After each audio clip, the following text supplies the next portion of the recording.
श्री परमात्मने नमः।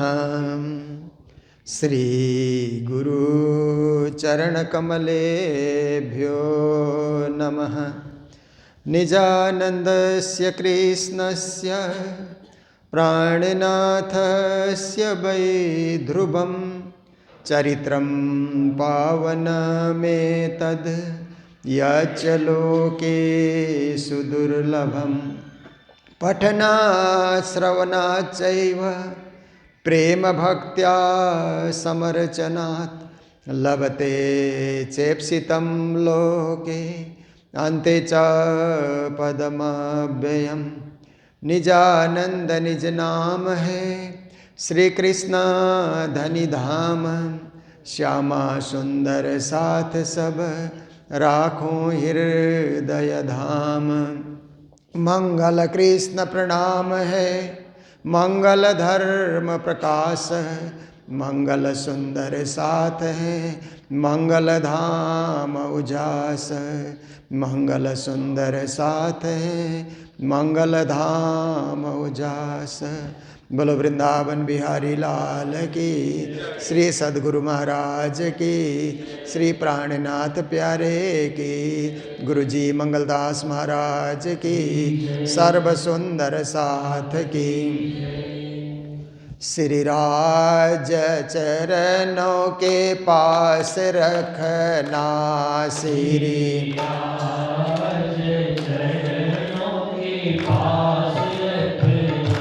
श्री राज चरणों के पास रखना।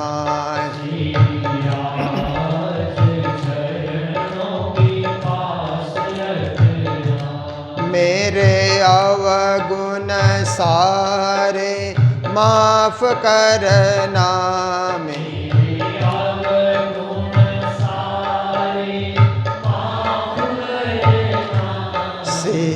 राज चरणों के पास रखना।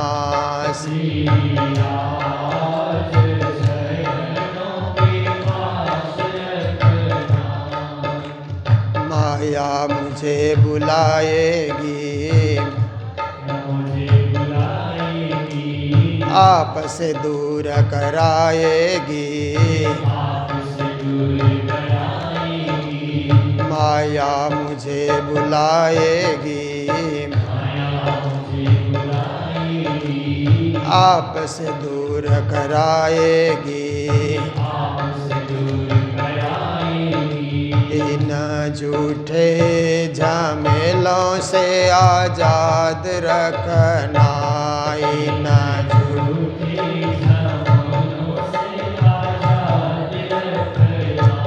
मेरे अवगुण सारे माफ करना।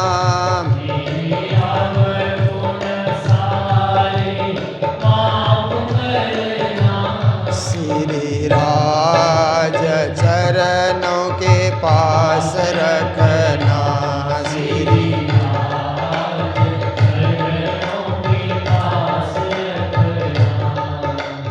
मोह माया ने जकड़ लिया दामन मेरा पकड़ लिया। मोह माया ने जकड़ लिया दामन मेरा पकड़ लिया। झूठे झमेलों से आजाद रखना। इन झूठे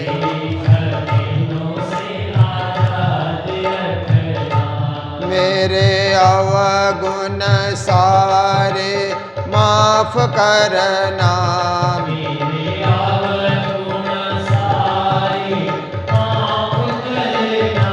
श्री राज चरणों के पास रखना। श्री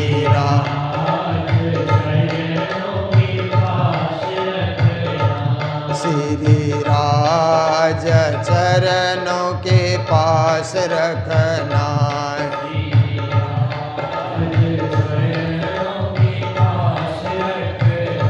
बोलो सतगुरु महाराज की। श्रीमद् भागवत कथाकार स्वामी श्री सदानंद जी महाराज जो त्रिदिवसीय कार्यक्रम में हम सबको भक्ति रस में सराबोर कर रहे हैं, ज्ञान गंगा बहा रहे हैं, भक्ति सरिता बहा रहे हैं और मंच संचालन में संलग्न धर्म प्रचारक श्री लीलारस सागर जी, संगीतकार रवि जी, विनय जी और इधर हमारे आश्रम की माताएं, गुरुकुल के गुरुजन, पुजारी जन और मंच संचालन में संलग्न धर्म प्रचारक श्री लीलारस सागर जी, संगीतकार रवि जी, विनय जी और इधर हमारे आश्रम की माताएं, गुरुकुल के गुरुजन, पुजारी जन और रामपुरिया परिवार के सभी सदस्यगण जो कार्यक्रम का मुख्य यजमान का स्थान में यहाँ रह करके कार्यक्रम की शोभा बढ़ा रहे हैं और आप समस्त सुंदर साथ जी, माताएं, बहनें, भाइयों, देखिए श्री प्राणनाथ जी महाराज की वाणी में 4 शब्द बार बार आते रहते हैं, ज्ञान, भक्ति, सेवा, मुक्ति। ये 4 शब्दों का बारंबार प्रयोग हुआ है। तो पहला शब्द है ज्ञान। देखिए हर एक को ज्ञानी बनना जरूरी है। अज्ञानी बनता है ना तो बात समझता ही नहीं, बार बार समझाओ फिर भी नहीं समझता है और अपने ढंग से चलता है। उससे समाज को कोई फायदा नहीं होता, परिवार को भी कोई फायदा नहीं होता है। जो मनमानी चलता है ना अपने मन के हिसाब से। गुरुजी के साथ हम लोग रहते थे तो गुरुजी हम लोगों को बोलते थे कि गुरुमुखी बनो, मनमुखी मत बनो। ये मंगल सूक्ति में भी एक सूक्ति आई है। तो हम गुरु के हिसाब से, शास्त्र के हिसाब से, महापुरुषों के हिसाब से हम चलें, मन के मुताबिक न चलें, क्योंकि मन तो हमको भटकाता है, संसार में फंसाता है, उलझनों में फंसा देता है और मन के उलझनों से निकलना असंभव कार्य भी है, फंसा रहेगा। इसीलिए गुरुमुखी बन करके उनके आदेशों को पालन करना, उसी को ज्ञान कहा जाता है। और ज्ञान में भी महाज्ञान है, ब्रह्म ज्ञान, क्योंकि हमारे उपनिषदों के ज्ञान को ब्रह्म ज्ञान कहा जाता है, गीता के ज्ञान को भी ब्रह्म ज्ञान कहा जाता है, भागवत के ज्ञान को भी ब्रह्म ज्ञान कहा जाता है। पर हमारे सद्गुरु देवचंद्र जी और प्राणनाथ जी ने और एक ज्ञान विश्व को परिचित कराया, वह है तारतम ज्ञान। तारतम ज्ञान हाथ कर दिन्हो, क्षीर और नीर को निर्णय किन्हो। जय जय सतगुरु आरती तेरी, निर्मल दृष्टि करी जिन मेरी। ज्ञान में भी महाज्ञान तारतम ज्ञान देखिए। तो इस प्रकार से उस तारतम के हम लोग उपासक बने हुए हैं। सुबह सुबह उठ करके तारतम मंत्र का जाप करते हैं। रात को भी सोने से पहले 5 बार तारतम का जाप करना चाहिए। जब आप बिस्तर में चले जाएंगे ना, रजाई कंबल ओढ़ने से पहले बिस्तर में बैठे बैठे 5 बार तारतम मंत्र का जाप करना है और राजश्यामा को प्रणाम करना है। मनी मन थोड़ा सा सिर झुका करके राजश्यामा को प्रणाम करना है कि राजश्यामा परम धाम में रंग महल में 5वीं भूमिका में जो शयन कक्ष है, वहाँ पर राजश्यामा भी शयन की तैयारी में विराजमान है। ऐसे ही हम भी शयन की तैयारी में हैं। तो राजश्यामा शयन करेंगे, हम राजश्यामा को प्रणाम करके अपने बिस्तर में शयन करेंगे। ये भाव लेकर के परम धाम का ही भाव लेकर के अपने संसार में जहाँ हम सो रहे हैं उस बिस्तर में, उस घर के बिस्तर में हमें सोना है, पर ध्यान परम धाम का रखना है। इसलिए कहा ना, तन सोवे रूह निस दिन जागे, श्री धाम धनी के चरणों में रहिए, सदा आनंद मंगल में रहिए, सदा आनंद मंगल में रहिए। तन हमारा सो जाता है, मन राज्य के चरणों में लोटपोट होता रहता है, राज्य के विषय में स्वप्न देखेगा और राज्य की लीला का अनुभव करता रहेगा, ये फल हमको मिलता है। तो ए निध निर्मल अति घने दिए साथ ने सार, कोमल चित्त कर लीजिए जेम हृदय रहे निर्धार। प्राणनाथ जी ने उस तारतम ज्ञान के विषय में वाणी में कहा कि ये तारतम ज्ञान रूपी धन एकदम निर्मल धन है, इसमें किसी प्रकार का कोई दोष कलंक है नहीं, निष्कलंक ये ज्ञान है, निष्कलंक प्रभु महामती प्राणनाथ ने प्रकट किया, इसलिए निर्मल ज्ञान है। और कहते हैं दिए साथ ने सार, सुंदर साथ को सार का सार, शास्त्रों का सार, भागवत का सार, तारतम वाणी देखिए सार का भी सार, और तारतम वाणी का सार तारतम मंत्र। तो सार का सार आपको दिया गया है, कोमल चित्त कर लीजिए। कहते चित्त को कोमल बना करके, हम लोग खेती करते हैं तो धरती को कोमल बनाते हैं ना, पहले हल चला करके, कुदाल चला करके उस धरती को कोमल बना करके उपजाऊ बनाते हैं, उर्वरा बनाते हैं उसको। फिर बीज डालते हैं तो फटाफट बीज निकलते हैं। बंजर भूमि में बीज डालो तो नहीं निकलते, उगते ही नहीं है। जहाँ पर पथरीला जमीन है वहाँ आप कितना ही बीज डालिए कुछ नहीं उगता है, वहीं सड़ जाएगा।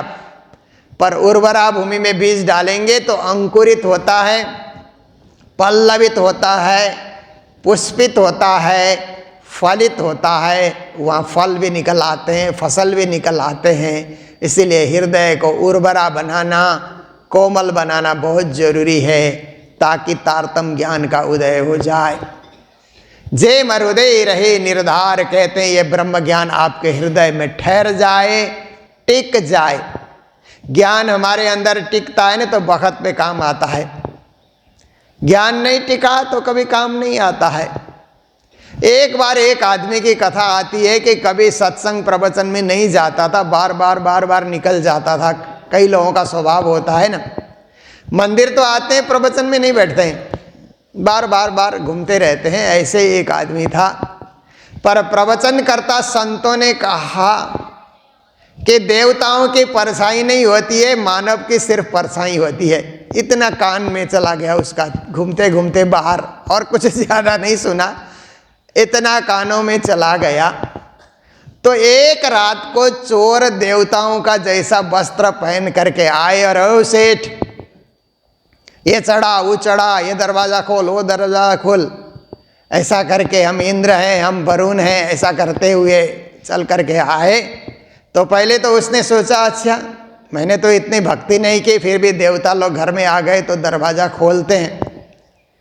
दरवाज़ा खोलने लगा तो उसको लगा कि ऐसे दरवाज़ा नहीं खोलना चाहिए, धर्मशास्त्र की बातें तो सत्य ऐसा बोलते हैं, देखते हैं इनकी परछाई है कि नहीं। तो ऊपर चढ़ करके देखा तो परछाई तो है, उसने देखा ये देवता नहीं है। फिर हमने एक वाक्य सत्संग का सुना था, अब मुझे पता लग गया कि ये तो चोर हैं, बदमाश हैं, देवताओं के भेष में आए हैं। तो ऊपर से डंडे इत्यादि पत्थर इत्यादि मारने लगा, भागो भागो तुम कहाँ के देवता हो, चोर हो, सब भाग गए वहाँ से। तब उसको लगा कि एक वाक्य अनचाहे मैंने कानों से सुना, उसके मेरे घर की हिफाजत हो गई, धन संपत्ति सुरक्षित रही। मैं जीवन भर कथा सुनता रहूँगा तो मेरे जीवन की भी सुरक्षा, मेरी आत्मा की भी सुरक्षा हो जाएगी। फिर आगे से सत्संग में जाने लगा, कथा में जाने लगा और जीवन को उसने धन्य बनाया। तो देखिए धर्मशास्त्र में जो भी लिखा हुआ है वो सत्यवाणी है। प्राणनाथ जी ने कहा ना, शास्त्र पुराण वेदांत जो भागवत पूरे साख, नहीं कथा ए दंतनी सतबानी ए वाक। शास्त्रों की कोई दंत कथा नहीं होती है, दंत कथा तो उपन्यास इत्यादि में लिखे जाते हैं। शास्त्रों की वाणी सत्य वाणी है, यूनिवर्सल ट्रूथ कहते हैं ना, विश्व सत्य। ऐसी ऐसी बातें शास्त्रों में होती है। यही सत्य बात प्राणनाथ जी ने तारतम वाणी में लिखी। सत्य व्रत धारण सो पालिए, जहाँ लगे उभो देहा, अनेक विघ्न पड़े जो माथे, तोहे न मुकिए स्नेहा। आप सत्य को धारण कीजिए। सत्य को धारण करने में कठिनाइयाँ जरूर होती है, सत्य बोलने में भी कठिनाइयाँ होती है, पर अंततः गत्वा सत्य ही विजयी बन जाता है। सत्यमेव जयते नानृतम, उपनिषद का वाक्य है ना। अंततः गत्वा सत्य विजयी होता है। सत्य आपको सुख देता है, सत्य आपको परम धाम में पहुंचाता है। इसलिए सत्य से जुड़े रहने का हम लोग प्रयास करें। ये ज्ञान तारतम वाणी के माध्यम से प्राणनाथ जी ने दिया। तो पहला शब्द मैंने कहा ज्ञान में भी महाज्ञान, तारतम ज्ञान जो परम धाम को दर्शाता है। उसके बाद प्राणनाथ जी ने भक्ति की बातें की वाणी में। तो भक्ति तो सभी लोग करते हैं ना। कितने लोग दुनिया में भक्ति करने वाले आप देखिए मिलते हैं। अभी हम माघ मेला में गए, प्रयागराज कहते हैं ना, जहाँ गंगा और यमुना का संगम होता है, वहाँ पर माघ में मेला लगता है। अगले साल वहीं पे कुंभ मेला लग रहा है, बहुत बड़ा मेला, धर्म का सबसे बड़ा मेला होता है। विदेशों से भी हजारों लोग देखने आते हैं।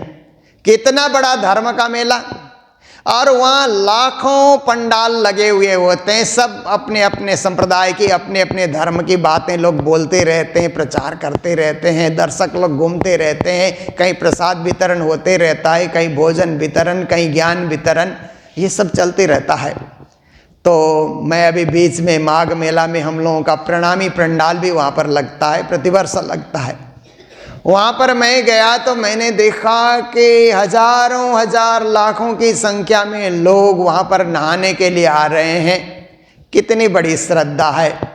हम लोग तो बाथरूम में गर्म पानी से नहाते हैं, ठंडे में पाँव से चल चल करके आना और उस संगम के ठंडे पानी में नहाना, क्योंकि तपस्या किए बिना तो धर्म नहीं होता है। आराम से बैठे रहेंगे तो कहाँ से हमारा धर्म होगा, कहाँ से पुण्य होगा। कुछ कष्ट तो उठाना ही पड़ता है, इसीलिए लोग कष्ट उठाए जा रहे हैं। पर प्राणनाथ जी ने जो भक्ति बताई उसमें बहुत कष्ट नहीं है। प्राणनाथ जी ने भक्ति बताई कि सुखे बैठ सुख पाल में, देसी वतन पहुँचाए, दुख न दीजिए देह को, सुखे छोड़िए शरीरा, ए सिद्ध इन विद हो वहीं, जो जोश इसक करें भीरा। कहते हैं परमात्मा को पाने के लिए शरीर को ज़्यादा दुख मत दो, क्योंकि शरीर ही तो आपका साधन है।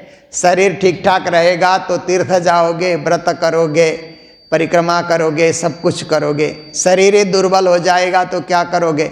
इसलिए शरीर को दुख मत दो, क्योंकि कई कई लोग शरीर को दुख दे करके कई दिन अन्न नहीं खाते हैं, कई दिन जल पी करके रह जाते हैं, भूखे रह जाते हैं, प्यासे रह जाते हैं, तपस्याएं करते रहते हैं। प्राणनाथ जी ने कहा भक्ति करो, शरीर को ज़्यादा सताओ मत। पर भक्ति कैसे करना, इसलिए प्राणनाथ जी ने उदाहरण दिया ब्रज का, गोपी भाव का भक्ति। संसार तणारे काम सर्वे रे करता, पण चित्त मान भेद्यो रे पास।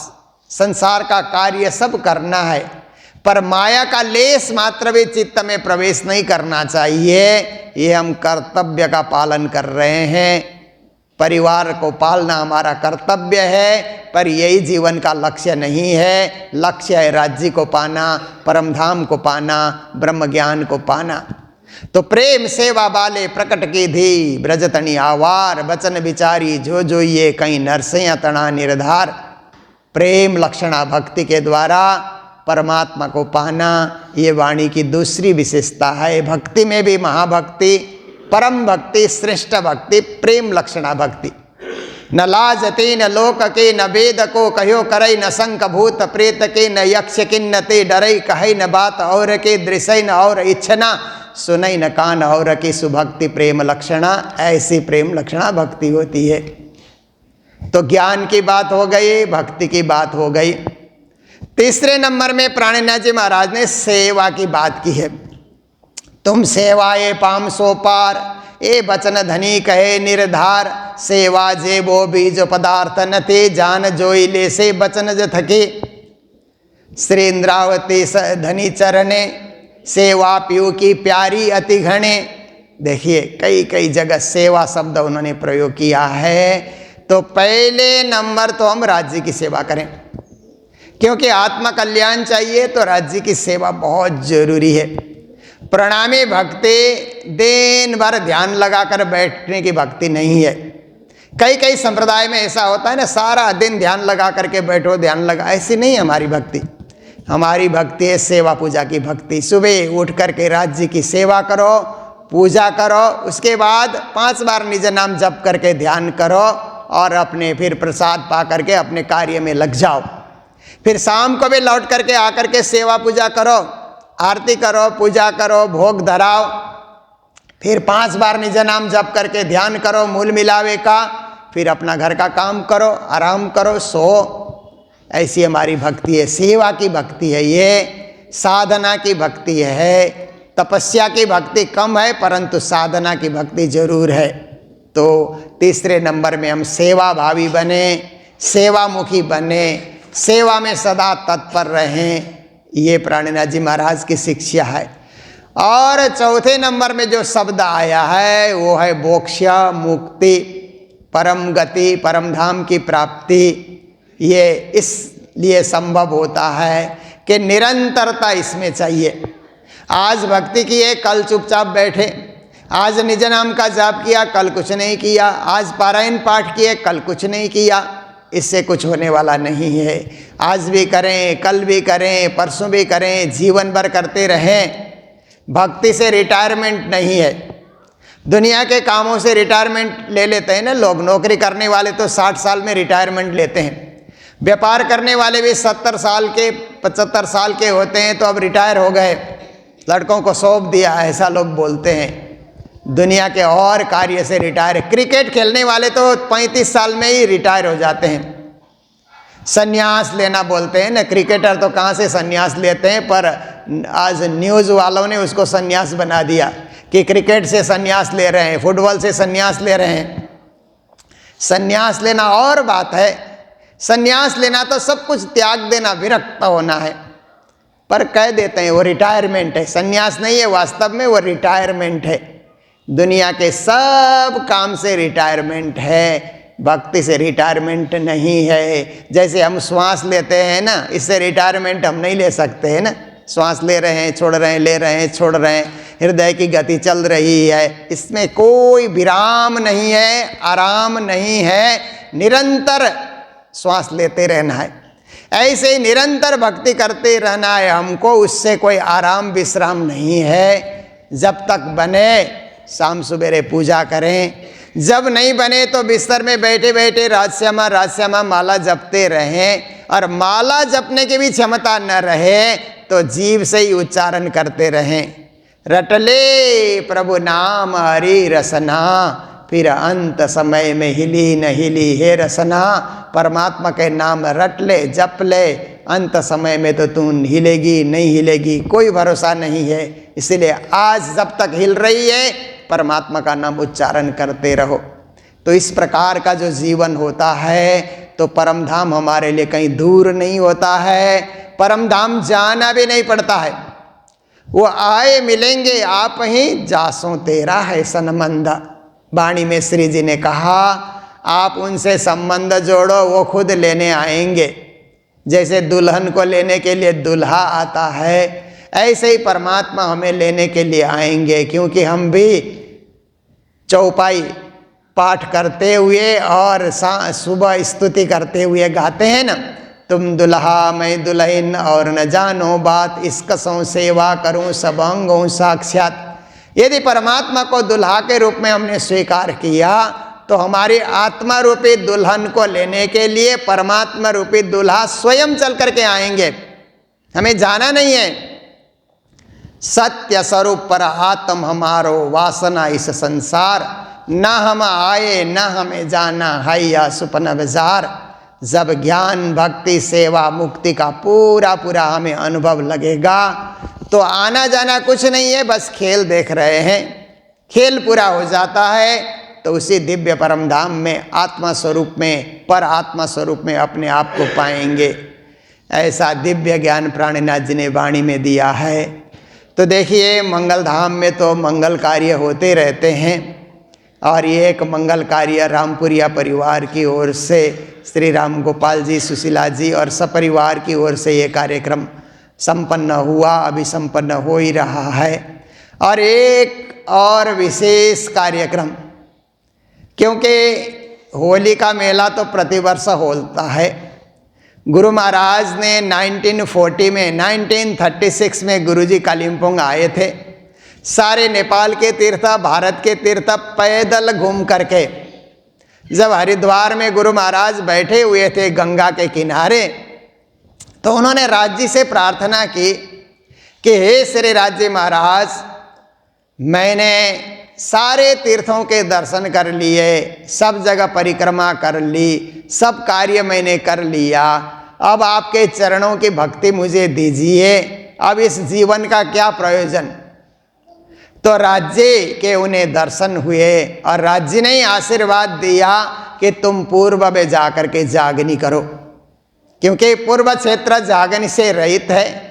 बहुत सारी आत्माएं जागने के लिए तड़प रही है, तुम पूर्व में चले जाओ।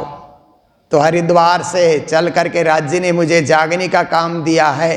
तो पूर्व कहाँ है? पहले तो पद्मावतीपुरी धाम पन्ना में आए और रात को 12 बजे से सुबह 4 बजे तक घुमट बंगला जी की परिक्रमा करते थे। जब सब लोग सो जाएं तो वो परिक्रमा करते थे। तो वहाँ भी वही आवाज़ उनके कानों में टकराई कि पूर्व में जाओ, जागनी करो। तो पहले काठमांडू आए। काठमांडू में नेपाल में राणा शासन काल था और किसी सनातन परंपरा के अतिरिक्त संप्रदायवाद को वे लोग आने नहीं देते थे। तो इसके लिए काठमांडू में अनुकूल वातावरण उन्होंने नहीं देखा। फिर अपने जन्मभूमि में चल करके आए, मेलबोटे है ना इलाम जिला में फिक्कल के पास, वहाँ आकर के उन्होंने अपने दादाजी के भी दर्शन किए, क्योंकि गुरुजी का जन्म ही मेलबोटे का था। तो उनके पिताजी तो पहले ही धामवासी हुए, पर दादाजी उस समय मौजूद थे। उनके दर्शन किए और धर्म प्रचार करने के लिए बातें की। तो गांव के सब लोग और दादाजी बोलते हैं कि हम लोग तो कर्मकांड में पहले से लगे हुए हैं, ये नया संप्रदाय, नई चीज़ यहाँ नहीं चलेगा। तो गुरु महाराज सोचने लगे, राज्य ने जिस पूर्व में मुझे भेजा है वो और कोई जगह होगी। तो वहाँ से चल करके फिर गुरु महाराज कालिम्पोंग चले आए और कालिम्पोंग के जैसे ही थाना डाँडा में गुरु महाराज चल करके आए और जैसे ही यहाँ के वातावरण को उन्होंने देखा तो गुरु महाराज को लगा यही भूमि है जो राज्य ने मुझे जागनी करने के लिए आदेश दिया है। तो उस समय इच्छे बस्ती में जो हमारा मंदिर है ना, कृष्ण प्रणामी मंदिर, वो पहले से था, गुरु महाराज आने से पहले से था। पद्मावतीपुरी धाम से श्री दयालदास महाराज, राजबाई माता आकर के वो मंदिर बनाया था। उस मंदिर में कोई महंत नहीं था उस समय। तो गुरु महाराज जैसे ही आने की सूचना मिली तो सुंदर साथ ने गुरु महाराज को वहाँ पर बुला लिया और महंत के रूप में उनको नियुक्त किया। आप हमारे गुरुजी हैं, महंत हैं, ये सारा मंदिर चलाइए, 8 एकड़ ज़मीन है, यहाँ जो कुछ आप खेती करिए, उन्नति करिए, सब आपके जिम्मे है, हम आपको सुपुर्द करते हैं। 4 साल तक गुरु महाराज वहाँ रहे, मंदिर का विकास करते रहे, संतरे की खेती की और वहाँ पर और भी फल फूल सब्जियों की खेती की। वहाँ पर विद्यार्थियों को रख करके उन्होंने पढ़ाया, आए गए की स्वागत करते रहे। पर गुरु महाराज जब भी सामान ख़त्म होता है ना, वहाँ पर चल के बाजार आना पड़ता है। तब गाड़ी की सुविधा नहीं थी, चल के ही आना पड़ता था और चल के ही जाना पड़ता था। वो सामान ढोने वाले होते हैं ना, भरिया, उनसे सामान ढुलवा करके, राशन ढुलवा करके ले जाओ और कपड़े लत्ते ढुलवा करके ले जाओ, फिर ख़त्म होता है, फिर लेने के लिए आओ। तो गुरु महाराज का मन किया कि क्यों ना बाजार में ही एक मंदिर बना दिया जाए, तो सारी समस्या का अपने आप ही हल हो जाएगा। ऐसा सोच करके फिर गुरु महाराज बीतक के दिनों में इच्छे मंदिर से चल करके बाजार में आए और जहाँ पर आज मेन रोड है वहीं एक मकान उन्होंने किराए पे लिया, बड़ा हॉल था उसमें। वहाँ पर 1 महीने उन्होंने भीतक की कथा की, भागवत की कथा की, और जन्माष्टमी भी भव्य रूप से उन्होंने वहीं पर मनाया। तो बाजार के लोग सब सुनने आते थे। जन्माष्टमी के दिन कथा की पूर्णाहुति हुई तो सबने चढ़ावा चढ़ाया, गुरु महाराज को भेंट चढ़ाया। उस समय जितना दे सकते थे लोगों ने दिया। तो गुरु महाराज के पास 400 रुपये हो गए चढ़ोतरी में। तो उन्होंने ज़मीन देखी, और आज जो बाजार का मंदिर है ना, वो मंदिर की ज़मीन उन्होंने खरीदी और वहीं पर अपने हाथों से सुंदर मंदिर का निर्माण किया। बोलो गुरु महाराज की, श्री प्राणनाथ प्यारे की। 1940 की ये बात है। 36 में आए थे, 4 साल इच्छे रहे। 1940 में उन्होंने उस मंदिर का निर्माण किया। तो 84 साल पूरे हो रहे हैं और 85वां उत्सव होली का आ रहा है। फिर होली में वार्षिक उत्सव उन्होंने प्रारंभ किया। सब सुंदर साथ वार्षिक उत्सव में आने लगे। घूम घूम करके उन्होंने जागनी की, कालिम्पोंग में जागनी, दार्जिलिंग में, डुवर्स में, सिक्किम में, आसाम में, बंगाल के पूरे क्षेत्र में, भूटान में, नेपाल में, बिहार में, बम्बई, कहाँ गुरु महाराज हरियाणा तक कहाँ जागनी करने गए।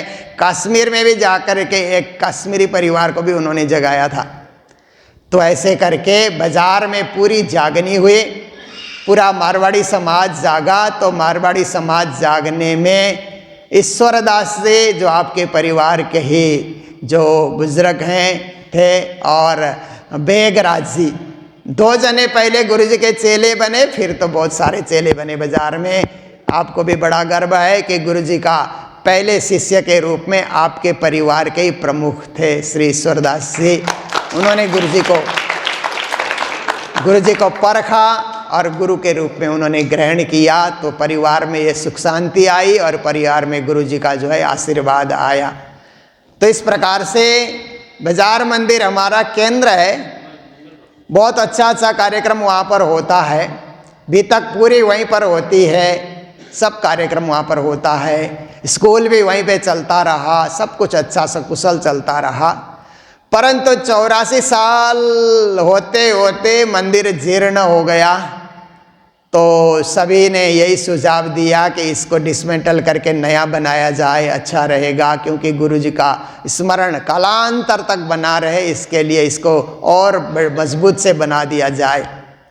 गुरु महाराज की असीम कृपा, डिसमेंटल भी हुआ और बनकर तैयार भी हुआ सिर्फ 2 साल में। जादू की तरह सब कुछ तैयार हो गया। यह गुरु जी की असीम कृपा है। अब तो सब कुछ बन गया, रंग रोगन का काम हो रहा है। और आने वाले होली के महोत्सव में उसका शुभ उद्घाटन भी होगा। तो उस शुभ उद्घाटन में 108 पारायण भी बाजार मंदिर में रखे जाएंगे, भंडारा भी वहीं पर होगा और कथा प्रवचन भी वहीं पर होंगे। हमारे प्रणामी धर्म के सभी गुरुजनों को आमंत्रित किया है। तो उसी कार्यक्रम में रामपुरिया परिवार की ओर से ही हमारे रमेश जी हैं और हमारे शिलोंग निवासी हरिकिशन जी जो अभी अभी धाम पधारे, उनकी भी बड़ी इच्छा थी, पर अब राज जी ने अपने चरणों में बुला लिया। तो उनकी धर्मपत्नी मीरा जी इसमें संलग्न हैं और हमारे रमेश जी और उषा जी तो कई बार भागवत करा चुके हैं, तो भागवत के प्रमुख जजमान रहेंगे। 108 पारायण में भी सम्मिलित रहेंगे। आप सपरिवार रामपुरिया परिवार पूरे साथ में रहेंगे। फिर ऐसे ही कार्यक्रम और भव्य कार्यक्रम, तब संख्या बहुत ज़्यादा होगी, क्योंकि दूर दूर से सुंदर साथ पधार रहे हैं, सबकी सूचनाएं आ रही है। फिर मैंने अभी तक कोई पॉम्पलेट नहीं छपाया है और पॉम्पलेट छपाने का टाइम भी नहीं मिलेगा, क्योंकि फ्रंट का डिज़ाइन बनने में मंदिर का टाइम लगा। अब डिज़ाइन बन गया तो रंग लगा रहे हैं, रंग लगाएंगे तो हम फ़ोटो खींच करके आमंत्रण हम क्या करेंगे, सोशल मीडिया में डाल देंगे, फेसबुक में, यूट्यूब में डाल देंगे। आजकल तो यही तरीका है ना, इससे ज़्यादा जल्दी लोगों को प्रचार हो जाता है। पम्पलेट कहाँ कहाँ भेजेंगे, किस किस को, आजकल के जो डिजिटल युग में डिजिटल आमंत्रण कर देंगे सबको एक साथ ही, क्योंकि मंगलधाम की ऐसी महिमा है कि सुंदर साथ को आइए आइए कहना ही नहीं पड़ता, खुद ब खुद आ जाते हैं, भीड़ एकदम से आ जाती है और अपने आप ही कार्यक्रम अच्छा हो जाता है। तो 19 से लेकर के 24 तक जो भव्य कार्यक्रम होगा, 108 पारायण का, वाणी चर्चा, संत गुरुजनों का प्रवचन, पूज्य महाराज जी के द्वारा श्रीमद् भागवत कथा और भी कई कार्यक्रम वहाँ पर होंगे। आप सब पुनः उपस्थित होंगे और अपनी जो है सेवाएं और अपने जीवन को इस पुण्य कार्य में लगा करके आप लोग इस जीवन को सफल बनाएंगे। तो मैं ज़्यादा समय अभी लेना नहीं चाहूँगा, क्योंकि यही कार्यक्रम है, ऐसी बात नहीं है, और कार्यक्रम और जिम्मेदारी वाला कार्यक्रम सामने आ ही रहा है। तो उसकी तैयारी में हम सब लोग जुटें और उसको भव्य बनाएं, दिव्य बनाएं, सुंदर बनाएं, यादगार बनाएं, यही अभिलाषा है। और आप सब हम लोगों के साथ ही हैं तो कार्यक्रम बहुत ही सुमधुर बनेगा। इन्हीं शब्दों के साथ रामपुरिया परिवार के सभी सदस्यगणों को और हमारे सभी सुंदर साथ को मंगल बधाई मंगल धाम की ओर से प्रदान करते हुए मैं मेरे शब्द को यहीं विराम देने जा रहा हूँ। बोलो सतगुरु महाराज के, श्री प्राणनाथ प्यारे के, सर्व सुंदर साथ के, प्रणाम।